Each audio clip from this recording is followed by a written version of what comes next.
So people, welcome back to Pastries, Pumps and Pondering, episode 10. Made it to episode 10. I feel like that's a pretty big success because wasn't sure. We've actually got our first guest on this episode, which is Mr. Lafferty. Welcome, Mr. Jake. First guest of the podcast.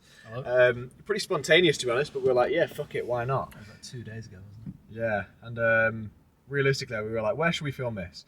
And I was like, back of my car. Sounds great. Doesn't sound sus at all, I swear. It's just like a couch, though, this, isn't it? I said to him, I was like, look, like the best conversations happen in cars, so why not? It feels natural. I've got an armrest.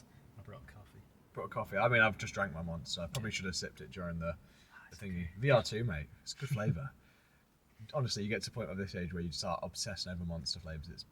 It's bad. I'm obsessing over black coffee at the moment. So Jake, for context, is in pre-prep. Should we actually just go into? You know what? We're gonna get Jake just to intro himself. So, introduce yourself, brother. Who are you? I'm Jake. Cold. I got my age at the. I was gonna be. I'm 20. No, I'm not. I'm 22. Making my natural bodybuilding debut this summer. So I'm 2 weeks to go of pre-prep. Going into a maintenance phase for a couple of months, and then actual prep will start in June. Feeling good. Not much more to it, really. Yeah. Just lift the circles. Yeah, just lifted circles and just vibing in the back of a car. Yeah. So, yeah, Jake, I've known Jake now for what, a year and a bit? Year and 3 months? Yeah, something like that. So, originally you onboarded on Strengthen. Yes, it was. And then you kind of just became a boyo, to be honest. So it's like, okay, sweet. So we have obviously got a few sections we want to go through this podcast. And like I said last time, I've kind of made segments of this podcast now. So intro, gym pods, pondering topics.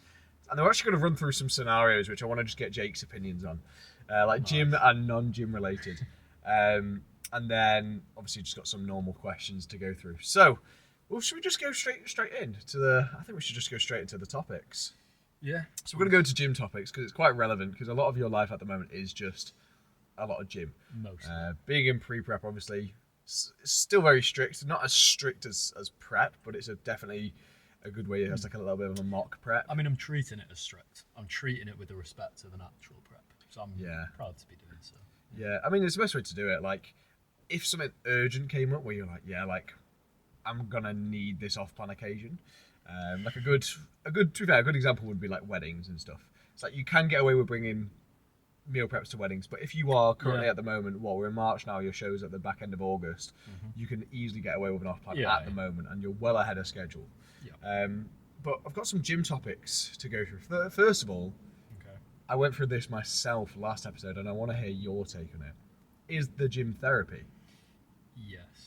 Oh, it's conflicting already. It is. No, okay, speak to me. I think it is because for a lot, it can be therapy in one of two ways. I think because one side of people will always train with people, and that's like their social therapy. The gym is just the place, but the therapy is their people. And whether you're like an athlete or like a pub goer, you get that little social hub effect with the people, and that is their form of therapy. Whether it's winding down with a pint on a Friday night, or training on a Saturday morning, or going to a run club or something, and the gym is just the venue for that therapy session with your friends. On the other side of things, if you're a solo trainer, you take yourself away from the world for a bit. You take yourself away from work stress, family stress, friends, any relationship drama, anything like that, and you just train for like 1 or 2 hours, listen to tunes or not, listen to anything, and you just train. And it's peaceful. You can just put your head down and crack on with things. And I think that's where a lot of the alone time for some people will kick in, and therapy is a lot of alone time. I think with your own thoughts, you can be your own therapist when you have a lot of time to yourself. So I guess it kind of depends because the query I've got with people saying the gym is therapy is like that sort of macho masculine of like gym is therapy, but like I think you can go about it in two ways. Like you said, if you can sit there on a Friday night like alone and you're actually digesting stuff, you're working through things in your head, whether that's internal conflicts to do with work, family, relationships. Like, I do agree in that perspective of it provides a great space and holds space for you to address them. I think the thing is I think a lot of people can use it as an avoidant tactic to avoid actually addressing their conflicts. Because if you spend more time at the gym, and again, like you said, it's almost like that, just going to crack on. It's like, okay, but could you actually, like, are you actually addressing the things? However, my kind of point last episode, is it whether the gym addresses your points as therapy, right? or does it actually conform to them, and does it actually solidify them? Like, if you tell yourself you're a piece of shit, and you think of yourself as a piece of shit, and you get on a hack squat and go, I'm a piece of shit, but you actually progress, you're actually solidifying that negative self-talk, and you're actually probably not getting yourself to a place where you potentially, I know it's something I struggle with, is the reason why I'm really good at fucking heavy sets is because sometimes I speak to myself like shit, and it's like that can really actually be a positive thing in a gym perspective. But I do find that, okay, maybe don't take that into the office or into a relationship where I just constantly see myself as a probably lower, have like kind of like low self-esteem. It works in the gym, and I know that's something I need to address, but because it's providing a positive outcome in the gym, I sometimes think, oh, it's fine. You know what I mean? Yeah, I think it dependent on the individual then, isn't it? It depends what attitude you bring into the sets, whether you are like negative self-talk to motivate you, like the tough love type thing, or you're a inflate your own ego type of person. Yeah, I think this goes one or two ways, doesn't it? Is it supporting vanity, which could be your issue? You never know. You get a lot of people, a lot of vain people in the gym industry. I guess it's that thing of, you've got a blanket definition of therapy, and then you've got what therapy means to you, like the little bit more of a plastic sort of therapy of what it means to you and how. Because again, therapy is hopefully this thing in which it should improve your life, but also at the same time, I think for a lot of people it could actually not improve their life if you're using the wrong sort of therapy. Yeah, it's all personal as well though, because some people will respond better to like talking therapies or physical therapies like the gym or something like that. So it will all be dependent on the individual and what personality type you are, I think. Yeah. It just depends how you approach it. Yeah. And where your mindset is at. How you view therapy. Because obviously I've been going to therapy for like 3 years now, and the gym is not the same as blanket term traditional therapy. Oh yeah. But if you haven't been to therapy, some bastard in a really loud car's just pulled up. No, we're doing a podcast. And they've got a Durex bumper sticker. Oh, delightful. Nice. I might need to get that for myself. But yeah, I guess it's that thing of, compared to traditional therapy, I don't think it is. But again, then if you're taking this kind of recreational term of therapy, then I can understand that completely. So yeah. I had 4 sessions of talking therapy on the NHS. It was absolutely useless. Really? In my point of view, it was useless because it was it came across very patronising, and whether that was just the individual therapist I had, but I didn't feel like it helped me in the slightest. What helped me was getting my head down, training, finding routine, and building a healthy life balance on my own, rather than someone telling me you're okay or it's okay not to be okay. No matter what therapist you have, it's always someone else's external opinion on you. I feel like with anything, whether like if someone wants to change their lifestyle, the change has to come from within. You can be guided in the right direction, but it only changes if something changes within. Yeah. So I feel like my take on things was my experience of talking therapy wasn't great. Yeah. It didn't hinder me in any way, but it just didn't really change anything. Yeah. Compared to what actually worked was just improve yourself as a person. There's a whole thing of different types of therapy as well. So cold. Well, I agree with that. I think that's a very good one to just to start on. Yeah. Break it into it. We'll go on to the next topic because I've got some fucking good topics to go through. I don't know any of these topics, by the way, so I'm quite excited. Okay. Gym topics. So, what is your end goal? Like in terms of a gym? I feel like that's forever been changing. I feel like it was forever changing. When I first started training, it was just, don't be the skinny teenage kid anymore. I was always like one of the smallest and skinniest in school growing up. It was just get bigger, be more confident, be one of the stronger guys, the bigger guys. And then somewhere along the line, it kind of changed to like how much mass you can build and display on a stage, oiled up in front of other dudes. It was like from wanting to improve a bit of like general fitness to how good of a bodybuilder can you be. And I think somewhere along the line that switched, and now there's a whole lifestyle that comes with it. So it's not only the external goal of do well in a bodybuilding show, it's be a better person than you were yesterday, last week, last month, last year, and constantly build on yourself. For all I know, I might get the bug from competing this summer and think, oh yeah, 2-year off season, we go again. Who knows? I might not enjoy it that much, but so far I'm enjoying things, and I feel like it might just transform into the lifestyle that I then go on to live. So my goal, there's no set point of I want to be this big.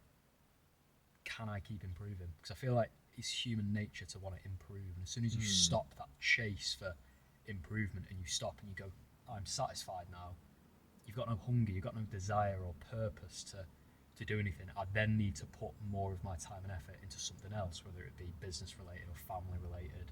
But from a gym perspective, for as long as I keep improving, that is my goal, to just keep improving. Yeah, I think it's that thing of sounds very similar to what I see as, which is like a vehicle of self-improvement.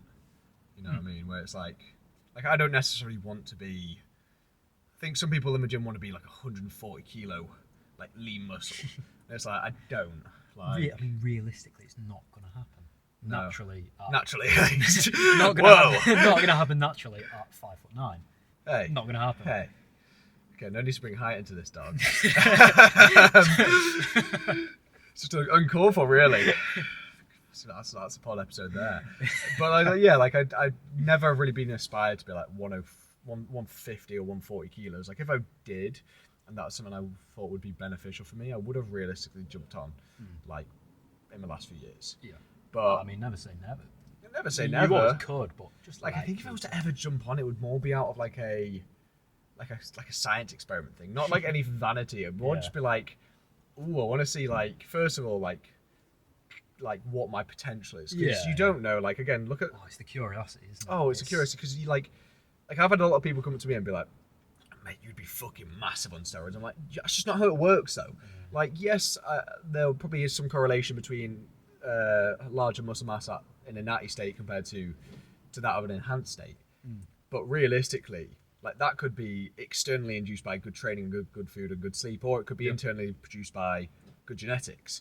And like you see people who have no muscle and they jump on gear and blow the fuck up, and then you see people also vice versa.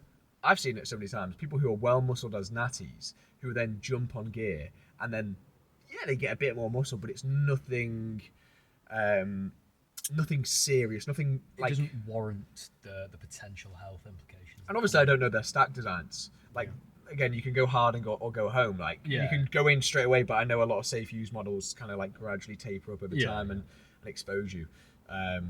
So yeah, that's a really interesting one. So would you say more end goal is just be better? Yeah, I don't think I'll ever jump on.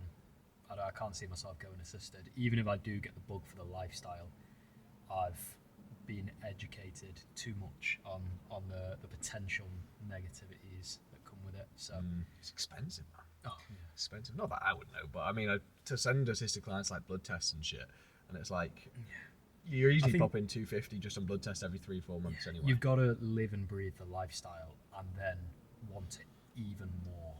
So there's one thing with me saying, I wake up every day and think about improving as a bodybuilder, but do you want the next step and the next step? Like, are you even unsatisfied with the most you can do naturally to the point where you want to enhance that? It's another individual topic where I think everyone's different and there's no right or wrong. You make the decision, and it's what it means to you. Okay, next topic, because I know this is something we spoke about in the gym yesterday. Go on. And I'm going to really kind of push on it because it's a bit of a different thing we talked about, but very similar. Is it ever acceptable to go sockless in the gym? Sockless. I go shoeless. Like dogs out, like every single little nodule of leg press in between your toes, like maximum proprioception. You know what? I wouldn't have an issue with it. If I wouldn't do it myself, outrageous. but if I see in some bloke get his dogs out and get on a pendulum squat or something, I'd just look at him, fair play. It wouldn't bother me. Really? It wouldn't bother me. No. I wouldn't think it's strange. Or See, I just feet freak me out a little bit. No, see, it sounds really, really dumb. Feet are just hands They are. for the legs. Imagine if you started like sticking socks on your hands. Gloves. Yeah, It's the same thing. When it's cold, we wear gloves. We only wear socks anyway because we wear shoes. If we didn't wear shoes, we probably wouldn't wear socks. Yeah, but why do we wear gloves then if we don't walk on our hands? Because it's cold. Yeah, to be fair, that makes sense. But no, I don't know. Like, I could understand if it was your own gym. Yeah. Having. I think more acceptable in like really niche bodybuilding gyms or like strongman gyms or something. Whereas if you're in a commercial, if you're in a pure gym, probably not the smartest. Probably thing shouldn't to have do. your No. crusty But feet out. if you go into a like heavy bodybuilding independent gym and you know the owners and they're fine with it, it's like using gym pins. Yeah. As well. Like certain things you get away with more when you know the owners, you know the environment you're Feels in. wrong comparing a gym pin to someone of like their like creepy crawlers on a No, leg but press. Yeah, I suppose, but no, I think if you know the environment, you're safe to do so. Got to wipe it down afterwards. And, oh yeah, that would be something that it's like in summer. If you sweat on a machine, you wipe it down. I can understand it. Don't get me wrong. I can imagine it feels great from a hinging perspective or like a leg press perspective. Like I can really imagine that is. Yeah. I can imagine that's really, again, fun, but also at the same time, I feel like within the guidelines of social norms, I feel like I'd struggle. Like I'd struggle, I reckon. Okay, so Well, I can't see myself doing it, but okay, if if I ever see you in the gym with your dogs out, I'm gonna just pull up this podcast. Okay, the next topic: 5 lifts for the rest of your gym career. Okay. So is this like got to hit every muscle group? Right. If I say like a Smith bench press, for example, do I have to be specific with the incline? I.e., I can't count flat or incline. No, it has to be one variance of incline.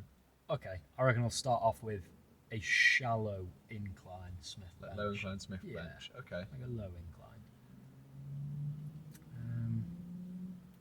Probably go with a hack squat. Okay. I'd go with a hack squat.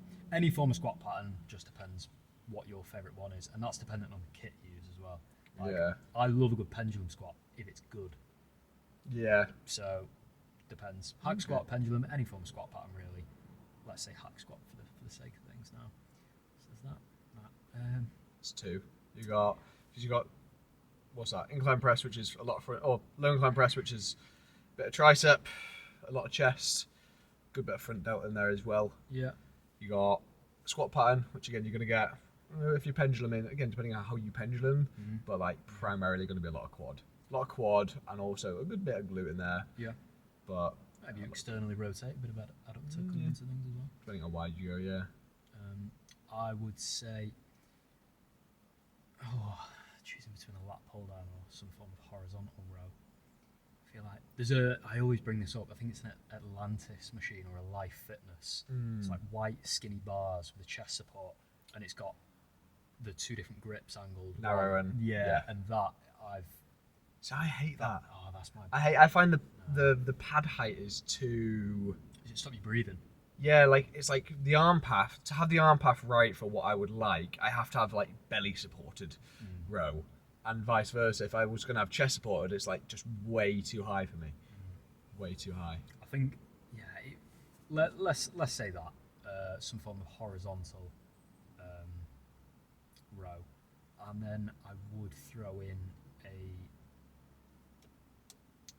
hamstring curl as well. Seated hamstring. Seated or lying. Yeah. Seated. Get that length and stimulus, dog. Stretch mediated hypertrophy. Okay, so that's 3. Is that 3? Is that 5? Oh my god. Smith, hack squat, ham curl, the chest supported row. Oh yeah. So that's 4. My brain went blank then. So I've done Need one more. pretty much all lower body. 1 heavy press, 1 heavy pull. Get some sort of like lat raise or. I wouldn't bicep waste curl. one of the exercises on an isolation like that. Would you not? No, I don't think I would. I think I would. You know. I feel like a lat raise could be a staple, but then you could just get a high incline press because you get a lot of medial delt activity in a high incline press. Then do you argue do you do a flat press and a high incline press? Oh, that's too much. The bicep curl. Yeah. Calf raise. You gotta keep your calf in there. What's that? What's calf raise? Yeah, tip raises. Tip raises, yeah, easily. Sternal rotators. Yeah, maybe a lat raise or a Lat curl. raise. Lat raise or a curl. So I reckon my 5 would be stiff leg deadlift, but make them glass floors, so you're getting the full range of motion at the hip, but you're also like something I've always found crazy is that like, and again I've done it myself, is like nobody controls an eccentric on a stiff leg. Like I think see a lot of slamming. It's like if you did the exact same form with a hack squat. Like imagine if you just did the concentric on a hack squat and then slammed the eccentric. Interesting. You don't do it on any exercise. No, but you do it on a deadlift. Some people do. So I'd probably have let's call it an RDL. Okay. Yeah. RDL. I'd have a hack squat in there. Yeah. I would then have I'm gonna go for an incline Smith press. Yeah. Bent over barbell row. Specifically bent over barbell? I would say bent over barbell because you're going to get a little bit of spinal erector stimulus in there, whilst also being able to take the upper back musculature for its full range of motion. Nice. And then also you're going to get a little bit of stimulus in the abs just from isometrically contracting it during a brace into the lengthened. So that's 4. So I've already hit triceps pull. Okay, I'm going to go for lat raise then. Nice. Can never have 2 So, big delts. I think that works quite well. Yeah. Right, let's go into the next bits and bobs. So, I've got some pondering topics for you to go for, which kind of go through bits and bobs. We've got some scenarios, don't you worry. We've got pondering topics. So first of all, would you still train and like compete if social media wasn't a thing? Oh yeah. I go through periods of time where I don't even touch social media. Yeah. And I still just crack on with things in the dark. Like, to be fair, when I don't hear from you like from like a few days, I'm like, like he's fine. I'm still doing He's good. stuff. He's just cracking on. Nothing changes. I just don't tell the world I'm doing it. Yeah. Yeah, absolutely. I think a lot of people wouldn't. Like, I think a lot of people wouldn't, like, especially the whole shiny object of competing. Like looking at the upcoming thing of posing rooms. Yeah. It's now a standard thing to have a tripod in a posing room. Yeah, see, every time I use the posing room, I say every time, like what I've started doing over the past like 5 weeks-ish probably, is I go in, I do a couple of rounds of posing, and I don't even bother taking any pictures. I just go in, pose for the sake of posing, to get the practice of posing, and then leave. I'm not necessarily bothered about taking a picture in there. Yeah, I still will now and again, but it's more so just about the posing for me. I don't know, I started training when I was 15, and I think it took me until I was 19, back end of 19, to even post a gym selfie. Yeah. So it's like 4 years of training before I even posted a gym selfie, just because I probably wasn't happy with what I saw, but at the same time, I just... When are you? I didn't care for it. I just did it for me. Like, I remember the first time I posted on Instagram. I think I was like 17. I was doing a deadlift. I was in my just like 2 rep max every session phase, or even pure gym days. Yeah, fucking hell. But like, I find that a tricky question because it's like, now the fact that like social media isn't directly my work. I don't get paid from social media, but also at the same time, like from a coaching perspective, I need to advertise my physique. Yeah. So then it's like, or advertise what I know. So it's like, would I gym if social media wasn't still a thing? Yes. But you'd have to do something different for work. Yeah, I'd have to do different work. Like, I don't think I would, like this thing, like I wouldn't film a session. Yeah. And obviously, like I can't remember the last time I didn't film a session. It's usually when I'm abroad, because usually I film most stuff in a session, whether it's to go through form or whether to be like, okay, like you can see me over time evidently progressing, which is something I promote. So yeah, like I think I still would. No, I don't think. I definitely would. Like, whether I compete or not, I'd question it. Like, I've very much fought in the last few years not to compete when I feel like I could have. Like, it'd be very easy to be like, when you see people getting PO'd and going, oh, I can do that. It's like, I'm only going to look better, but like, it's holding yourself off your kind of end goal, like something a physique you're happy with. And I think a lot of people probably rush that process potentially. Yeah, I think with bodybuilding though, like you say, it's a lifestyle. It's not just the 2 hours in the gym. It's every decision you make throughout the day, from sleeping, meals, steps, cardio, training. Like everything combined, and most of the things that I've just said there, people don't see. People might see you in the gym. You might film in a gym, but you don't film yourself when you do your steps. You don't film yourself when you do cardio. You don't necessarily film every single meal you eat, but you just do it in the dark, and that's because you know it's the right thing to do. And it's like, when no one's watching, do you still show up? Yeah. So I think with What a bodybuilding, phrase, and what a like phrase. if you think about showing up when no one's watching, that is bodybuilding, I think. So I still would, yeah. I've never competed before, so it's maybe a bit rich of me to say that, but I think mean, fast forward to this when you fucking peel glutes in August. I think I still would. I'd still be doing this now if it wasn't for social media. Yeah. Because Good on you. It's definitely a good thing. I think it's just that thing of there's so many things which tie into it. It's like you doing it. Again, there's that whole thing of people who just kind of work out for like fitness and health, compared to what we do it for, which is probably a little bit more of a sport. yeah, a bit more obsessive and like nerdy, isn't it? Yeah. Okay. Next topic. I mean, this is one to go into, and again, this is something we were talking about before, which I think is a relevant one.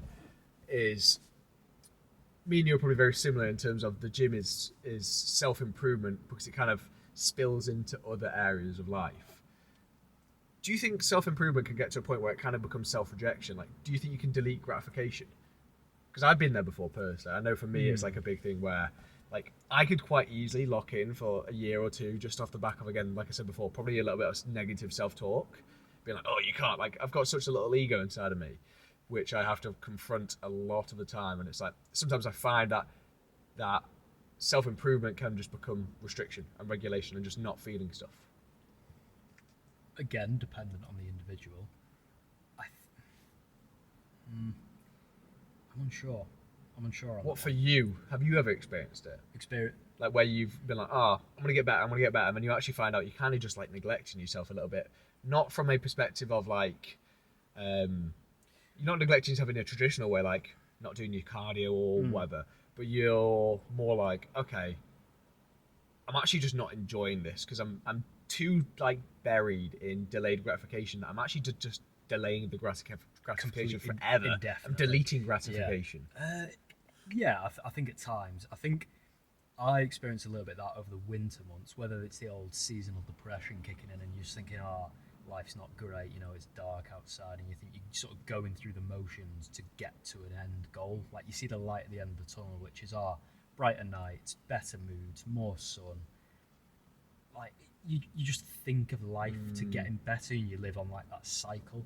So I did experience a little bit of that, but at the same time, I think that's just discipline and having higher standards for yourself. I think, you can sort of delete it indefinitely, but in my case, it wasn't indefinitely because I'm now feeling some of that gratification. Now that I'm at the back end of a pre-prep, I'm thinking, right, I've put the work in. It was hard, it was tough, but I'm starting to see results from it. Yeah. So the gratification did come in the end. So me personally, no, it has never been deleted completely. But with some people, maybe. I just think that's having higher standards though, and constantly wanting more. Like, when you get to the goal that you wanted for so long, naturally, because it's taken a while to get there, you've accumulated new goals in that time, and you want more. And it's just like a constant cycle of progression and wanting more. So Yeah. Okay. Interesting. Yeah, definitely an interesting topic, I do think. Okay, we're going to run into some scenarios now. okay. Run into scenarios now. I have just realised I'm not even recording through this fucking mic here, but it is recording through the camera, so apologies for this quality, people. You just have to take this and roll with it. Okay, scenarios. This is based off a scenario I've been in before. Okay, you're in a coffee shop. Yeah, you're doing some work. Okay. It's a bit early in the morning. You've had a coffee. It's gone through you a little bit. Okay. You go to the toilet. Just to let it out. You realise there's no toilet roll. What are you doing? What type of cubicle is it? Like narrow, like half the size of his car. You're not in a good place. Are there gaps underneath and above the cubicle doors, or is it No, like it's like walls? solid walls. Cafe Nero Headingley. I've had this exact Is there another cubicle next door? next door, but it's another room. Like you can't speak to them. So, is there an option to open the door and like you'd be seen by people like washing their hands to go to the next? No, cubicle? you'd be seeing the whole cafe. Right. Okay. What a question. I think you'd have to go for the wet one, wouldn't you? You'd have to wet wipe. you'd have to flush and flick. you'd have to flush and flick. You'd have to. There's no unless you're willing to sacrifice a piece of clothing and then leave the cafe immediately. Let's leave a pair of fucking boxes in the bin. Shit stained all over them. Yeah. So I think you'd have to flush and flick. It's desperate times, isn't it? It's not something you really want to think about, to be honest. But it's a great scenario to put. Yeah, I feel like it's a good testament of character. Yeah. What would you do? How far are you willing to go? I Go through when the I had trenches. because this was I thought of this basically because it happened to me. Have you been in this? Oh, I've been in this scenario. Right, okay, see, I haven't. So Yeah, it's not a nice place to be. You know, like the cardboard roll. clutch. I use that. It's painful. It's painful, man. It was not fun. I'll tell you that. It was a very much look in the mirror moment. I'm like, don't look at me like that. Did you rip it to flatten it out and then get the most out of the surface? No. So you should have ripped it and then I kind of just like handed it. And I'm not going to do the action. Maximise the surface area. You're not an enzyme, bro. Okay, I feel like that's yeah, it was rough. And then I walked out, and I remember the woman went in and then refilled the toilet roll and then just looked at me afterwards. And I was like, I made eye contact with the woman, like the barista, who just refilled it, and like she'd just seen me come out. I was like, She knew. she knew exactly. Another one again. These are just some scenarios I thought of. You're locked in on a hack squat, yeah. Okay. Top set song is on. You're about 4 reps from failure. Okay. You're pushing on that. Yeah, you let out a little fart. Okay. What are you doing? Are you laughing or are you trying to stay locked in? You won't hear it with the music. I hear it. Well, it's not a little. It's no. I'm not talking like a little. I mean like a full on, right? like thunder. Echoing. Like questions of whether you shat yourself or on the cards. Just judgment on the spot. Judgment on the spot. You can only approach that one when you're in it. I think. Seeing how it depends if it's a PR, doesn't it? If it's a PR, you've got Depends how good you're feeling. You've got to pretend it didn't happen. Yeah, I've done it on a leg press Depends before. how many people are there. Depends if there's anyone you know there. Yeah, I've done it on a leg press a few times. It's never happened on a hack squat. Always on a leg press, but I feel like a leg press is probably a little bit more vulnerable, especially at the bottom. It's a lot more tension. It feels like Probably. it's not good. Strange scenario once again. Hey, it's my job here. Okay, we're gonna go through some questions which aren't gym related. Okay. Okay, if you could relive 1 year of your life, what year would it be? Ooh. Oh, that is a question. I'd like to think that I've not lived this year yet. I'd like to hope that I've not lived it yet.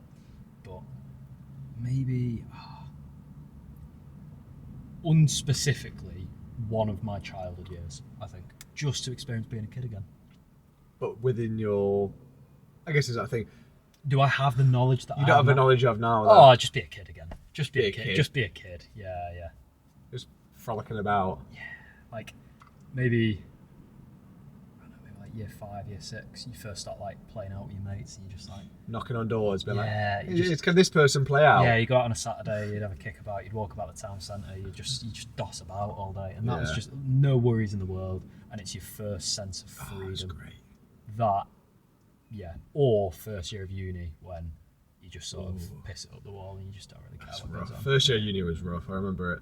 I mean, the days where you used to like knock on people's doors and be like, "Oh, can person play out?"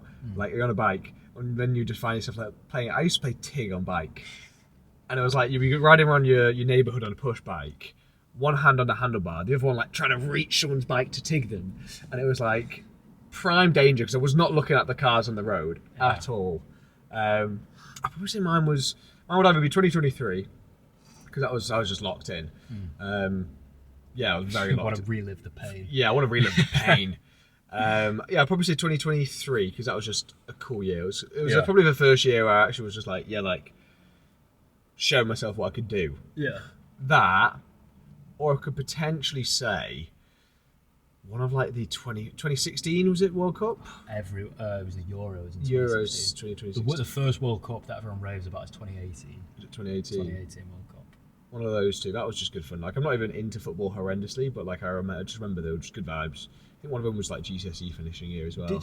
Did you go to the lodge for the Euro 2021 final? Yeah. And did you sit on one of the back tables near the pub? Yes. Yes, I was on that table. Oh, crazy! We were on the same table because I didn't recognise you. Full circle moment. I remember seeing. It was definitely you. Was I big fat eater at the time? I think so. Yeah, I think so. You were bigger. But yeah, no, I sat there with a 2-pinter at 11:30 in the morning. Yeah, because you used to have to get there at like 9:30 in the morning you did, to get a table when the game started at like 6. It was there all day. I bet it was like England lost to Italy. Was it in the World Cup? Was it World Cup final? Euros final, and it was heartbreaking, and everyone just started fighting because that's what British people do. Yeah, I just cried and looked at the telly. I just remember people just kicking the shit out of people in the car park. I was like, "Whoa, what's going on here?" Yeah, everyone was bladdered though because everyone started drinking at like 10 in the morning. Yeah, you had to get a seat. So. It was that was prime heartbreak. That was the OG heartbreak. Realistically, like when everyone stood around watching penalties in the Euros final. I brought everyone together until it didn't. Until we lost, and then everyone just started beating the shit out of each other. Yeah, I always remember you were on that table. No way. Yeah. What a small world. Okay. Would you want to know exactly how people would describe you when you're not in a room? Out of curiosity, yeah, but I'd like to think it doesn't matter. It wouldn't matter. Because some people will probably speak highly of me, some people will probably speak very low of me, and that's just individual preference, isn't it? Whether they speak high or low of me, I don't really care. It's not going to change how I act. So, out of pure curiosity, yes, it would be cool to just see, but at the same time, who cares? Yeah, I don't think I would. You just choose not to. I think ignorance is bliss. Yeah. And if the people around me have got happy, healthy relationships with them. It depends who's in the room. Like, again, like, do I need to know their opinion? Yeah. I think I could be more likely to have my attitude tainted by it. Right. So you think it would affect things, whether you want it to or not? Become more aware of stuff, right? Which doesn't necessarily have relevance in my application of how I hold myself, depending on the person. You know well, maybe I mean? It's naive of me to say that it wouldn't affect me. Then maybe it would. Depends who it is. Because your mum be like, yeah, Jake's a bit of a dickhead, and you'd probably be a bit pissed off. Yeah, I would, but at the same time, like with the lifestyle I live now, I'm just very tunnel vision. Like I'm easily say no to people now. I just don't care. I do things for me, and it's a very selfish way of living. You selfish bastard. I'm fully aware of that, but at the same time, like it's a good way to live. Prioritize yourself. Like everyone is the captain of their own ship, and everyone's the artist. All the sayings like that they apply to. They all boil down to you're in charge of your life. It's no one else's. So like, just live it. Like, so I think I don't think I would still. I think I could be swayed to be like I enjoy the way like my friendships and stuff are at the moment and my family life is. You just wouldn't want to ruin anything. I think it's just cold. I'm like, yeah, sweet. Like, I think it would only open up things to worse, not better. Unless it was the people I care about and they're speaking really highly of you, you just like tear up and be like, oh man. Yeah. Or they speak lowly of you, but then it's like constructive, but like in a loving way, like I wish he was. Maybe I wish he stopped speaking to himself like shit or whatever. Oh, okay. Yeah. You know what I mean? Okay, last few little bits of questions. What's something you believe you'd never say out loud, but you've said out loud? I don't understand the question. Like I don't know, like something like sorry, I've actually written the question, but I've wrote it down wrong, so I think that's what I meant to say. Good you know, we're gonna go to another one because I don't think that made sense. I'll go first with this one because I think I'll get the right line of what I want to get out of you on this one. So this one's any wrong decisions you've ever made but have shaped you the most. Huge one. University. You regret going to university? I don't regret it because it shaped me to be the person I am today. Yeah. But you think... I don't think I needed it. Well, like no, the actual university itself. You didn't, because like you say with your masters, you didn't do a masters because you wanted to go all in and coach it, and you basically self-educate yourself, and that's worked because you're very knowledgeable. So you didn't need the masters. You probably didn't need the bachelors as well. I just argued with fucking people, like, and that's the thing is like I don't regret it at all, but like I don't think I needed it. I didn't need it. And again, if you're looking at it through the lens of social, it's like socially, I think that did me really well. Yeah. I needed it from a social perspective. And I think that shaped me. I do.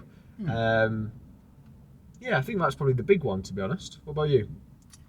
Yeah. I wouldn't say I regret going to... I'm a little bit similar because I've still not used my degree for employment yet.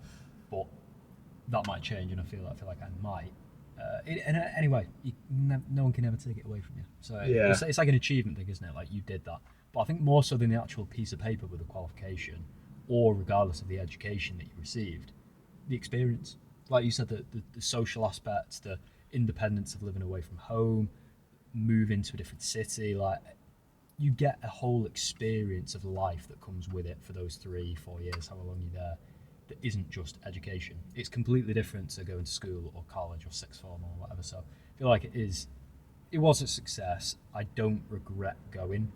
And even if I didn't need to go, I still would have went anyway, just for the experience. I think from the social side of getting outside of your hometown works really well, exposing you to the real world as such, compared to like, for example, where I'm from, it's like a little bubble of a town, and I feel like you don't get at least like a mass amount of people your own age compared to like a city.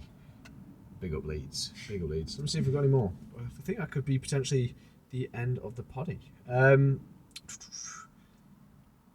No, I think that's good. I think we'll leave it there, mister. Have you got any questions you want to go through? Anything, topics you want to talk about? No, I don't think so. Just sort of like talking. Just like like I said, it's very natural, isn't it? It's not very like, oh, I'm scripting this to talk to that thing there. No. It's just... You need a bit of a format of a structure. Because otherwise you go very, very off topic and go down some rabbit holes. Which probably you don't want on a podcast. No. Probably not.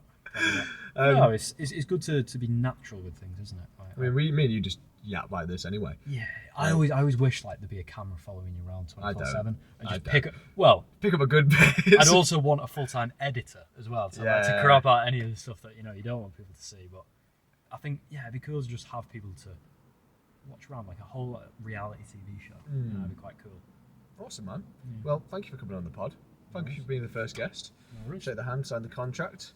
If you did like this episode, subscribe, like, comment, whatever. Let me know topics you do want to hear, please, and guests you do want to see. But yeah, we're going to leave it there. So apologies for the shit audio, which I'm just going to have to crank the fuck up out of in editing afterwards. Yeah, whoever you are, have a lovely day. What's your phrase? Here's the winning. Come on, here's the winning. Let's go.